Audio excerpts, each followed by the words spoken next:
So, pwede kayo mag-reach out sa akin. Please make sure you have specific question for example, 1701, VAT, 1601C, withholding tax, client nyo man. And again, we are so happy to assist and help you in any way we can.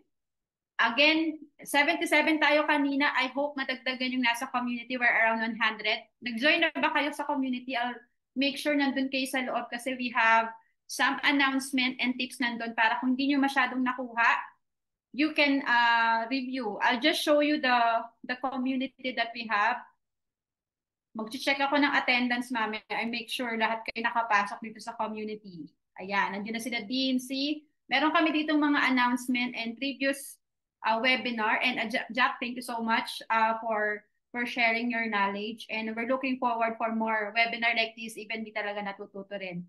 So what's the purpose of this webinar? We want you to be more knowledgeable and eventually this one could be your business. Malay nyo magkaroon kayo ng accounting firm someday. Tama ba? Sino gusto magkaroon ng accounting firm?